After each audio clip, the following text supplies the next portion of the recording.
Muy bien, jóvenes. Vamos a analizar la clase de tecnología de la semana número 1, 2 y 3, perteneciente a la ocupación de mecatrónica. Quien les habla es el instructor William Morón, su instructor. Tenemos en la semana 1, 2 y 3 gestión electrónica, unidad de mando, red multiplexada, finalidad, características y funcionamiento. Tenemos arquitectura de la red multiplexada, tenemos protocolo de comunicación, uso del escáner, uso del multímetro. En matemática tenemos cálculo de frecuencias, en ciencias básicas tenemos tipo de conductores, señales analógicas y digitales. En dibujo técnico tenemos la interpretación del esquema eléctrico de la red multiplexada. En seguridad y salud en el trabajo tenemos manipulación de la red CAN-bus.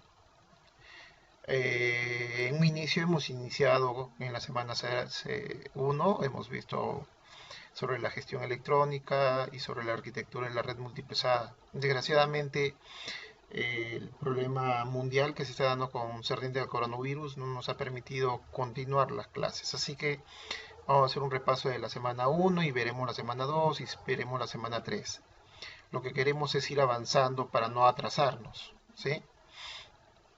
Entonces, empecemos viendo un poco sobre la gestión electrónica.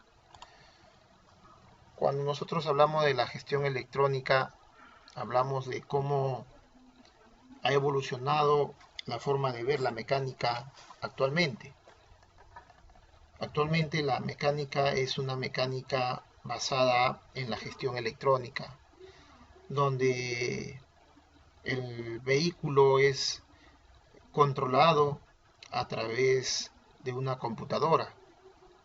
Y esta computadora, a su vez, tiene sensores que le suministran información sobre el estado de funcionamiento del vehículo para que ella pueda procesar esa información recibida, compararla con lo que tiene en su memoria de fábrica y tomar las mejores decisiones controlando al vehículo a través de los actuadores. Entonces vemos que en la parte electrónica, en la gestión electrónica, hay tres componentes básicos. Ahora, muchos se preguntarán, ¿a qué se debe la gestión electrónica del automóvil? Bueno, principalmente nació a través de los requerimientos medioambientales que salieron o que se dieron en el mundo. Entonces los fabricantes automotrices se vieron obligados a ver de qué forma podían reducir las emisiones tóxicas. Hablamos del monóxido, hablamos del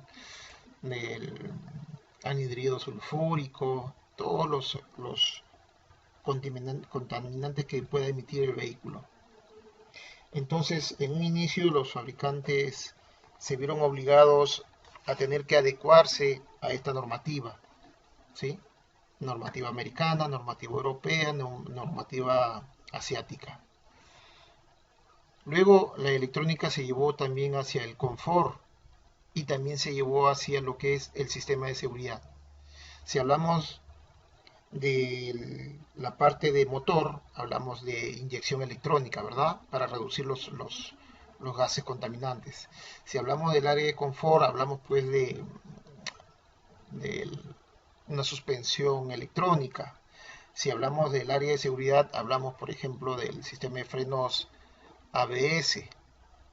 Entonces estamos viendo cómo la electrónica se introdujo en los vehículos actuales. Hablamos tanto para vehículos livianos, medianos y pesados. Hablamos de un auto, sedán, hablamos de una camioneta, de una wagon, hablamos de un camión. En todos estos vehículos hay electrónica actualmente. Como vemos en esa gráfica, en esa diapositiva, los cuatro grandes dominios de la electrónica del automóvil están en la seguridad, está en el confort, está en el grupo propulsor-motor, estamos hablando de motor y tracción, y tenemos en el sector de comunicación, ¿sí? En el caso de la seguridad tenemos la electrónica entró con fuerza en lo que es el frenos antibloqueo, ABS, el sistema antipatinaje, el control dinámico de la trayectoria, suspensión pilotada, dirección asistida, como vemos, un montón de sistemas. En el área de confort, en la regulación adaptativa de la velocidad, climatización, tenemos el control de acceso sin llave, el sistema Smart Key, tenemos automatización de limpieza e iluminación, ayuda de aparcamiento, suspensión. En el área de comunicación vemos el sistema de audio, video, ordenador de a bordo. Si ustedes ven, en los carros actuales hay un montón de sistemas, ¿verdad? Entonces vamos viendo que todos esos sistemas, si fueran ellos, estuvieran conectados de la forma tradicional antigua, veríamos pues que el vehículo pesaría más por la cantidad de cableado que debería de tener para comunicar todos estos sensores con cada una de las computadoras. Vamos pensando en eso. Todos los sistemas de control electrónico requieren entradas que vienen a ser los sensores, ¿verdad? Entonces, la parte electrónica necesita de la información de entradas. Hablamos de sensores. Va a haber un procesamiento en la parte de las memorias, en la parte de la gestión electrónica. Va a haber un procesamiento y va a haber salidas, los actuadores. Entonces tenemos sensores que informan a la computadora que procesa la información de los sensores, la compara con los datos de fábrica y determina el mejor estado de conducción del vehículo. ¿Hacia quiénes? Controlando los sensores. ¿Sí? En el caso de los sensores, las entradas son información en forma de señales eléctricas. Todos los sensores generan una señal eléctrica, ¿sí? Sea analógica la señal o sea digital. Si es digital, estamos hablando de unos y ceros, estados lógicos, unos y ceros, o on-off, o un voltaje de 0 y 5 voltios, o de 0 y 12 voltios. Y entonces, si es una señal analógica, hablamos de una variación de tensión en un determinado tiempo, al igual que la señal digital, pero la señal digital solamente va a ser prendido, apagado, 1, 0, ¿sí? Es un estado on-off, mientras que una señal analógica es una variación de tensión a lo largo del tiempo. Y entonces vemos que en la entrada, las entradas son información en forma de señales eléctricas. Por ejemplo, el sensor TPS, ¿verdad? Yo sé que a este sensor TPS tiene 3 líneas. Por una de esas líneas le va a llegar 5 voltios de alimentación al sensor. Por la otra va a retornar a tierra, masa. Y por la otra va a ser un retorno de un voltaje variable, dependiendo de la posición del eje de la mariposa del obturador, que es donde está conectado el sensor TPS. Y el voltaje va variando. Por ejemplo, si está en ralenti, normalmente es medio voltio, 0.5, 0.6 voltios, o sea, entre 500 y 600 milivoltios. Y si yo voy acelerando, el voltaje va a ir variando hasta 4.5 voltios. Miren, entonces la computadora, cuando está en 0.5, 0.6 voltios, la computadora sabe que el vehículo está en ralenti. Y cuando llega a 4.5 voltios, la computadora sabe que está en plena carga, totalmente acelerado el vehículo. El obturador está totalmente abierto, ¿sí? Esa información se va hacia la computadora.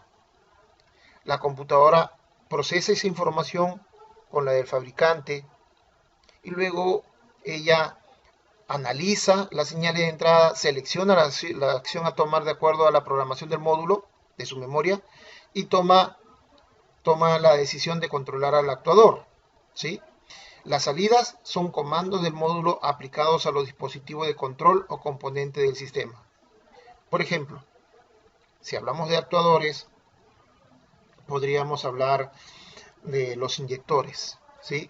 Los inyectores son controlados, el tiempo de inyección, en función a la posición de la mariposa del obturador. Y ahí se encuentra pues el sensor TPS. Entonces las entradas vienen a ser la información proporcionada por todos los sensores. Los módulos electrónicos dependen de varios dispositivos para obtener la información acerca de la demanda de un vehículo conductor. Estos componentes proporcionan las señales de entrada al módulo. Ejemplo, tenemos el dispositivo de entrada como el sensor de velocidad de la caja de transferencia, tenemos el interruptor de posición del pedal del freno o tenemos el sensor de carga solar. Estos son informaciones, son de las entradas. Acá, entradas, sensores, informa. La pregunta es, ¿esa información hacia la computadora qué forma tiene? Claro, un voltaje, ¿cierto? Un voltaje, siempre va a ser un voltaje, ¿sí?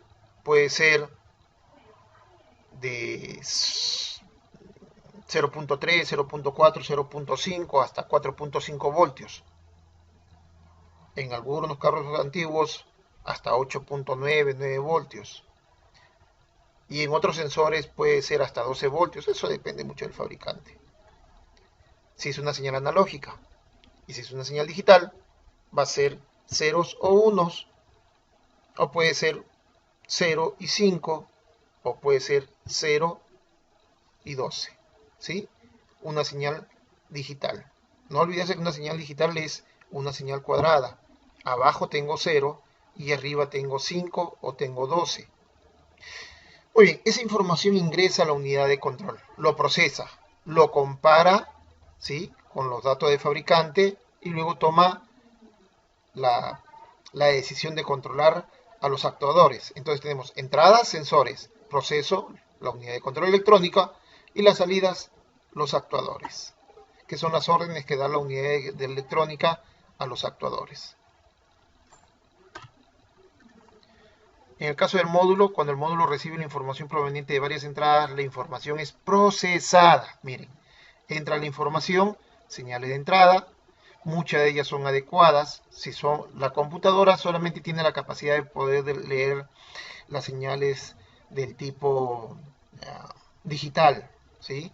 Ceros y unos. Por lo tanto, si es una señal analógica, tendrá que ser transformada o adecuada a través de un adecuador de señal digital, de analógica a digital, para que pueda ser entendido por el CPU o el microprocesador, ¿sí? Entonces, la señal de entrada se recibe en el módulo, la señal de entrada se envía a la unidad central de procesamiento, al CPU. El CPU compara la información con su programación almacenada en la memoria para determinar la salida apropiada. Quiere decir que compara con la información con la señal ROM, la RAM-CAN y la PROM. Y envía una señal de salida para controlar a los dispositivos de salida. Estamos hablando de los actuadores, ¿sí?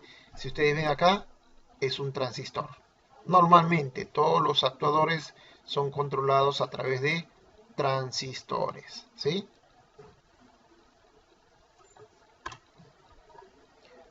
Vemos un gráfico, sensores, AQ, pues la EQ puede cambiar su nombre, puede ser EDU, puede ser SM, el nombre lo puede cambiar el fabricante dependiendo de qué módulo estamos hablando, ¿sí? Como este es una EQ, normalmente estamos hablando de un módulo de control del sistema de gestión de motor. Por eso que vemos todos los sensores que son controlados, que son tomados como información para el control de la bobina de encendido, de los inyectores, de la bomba de gasolina. Cabe mencionar que la bomba de gasolina acá no es un actuador, ¿sí? Sería el relé de la bomba de gasolina. Normalmente las computadoras controlan los relés, salvo que en la bomba de gasolina traiga un módulo y ese módulo controla la bomba de gasolina por modulación PWM.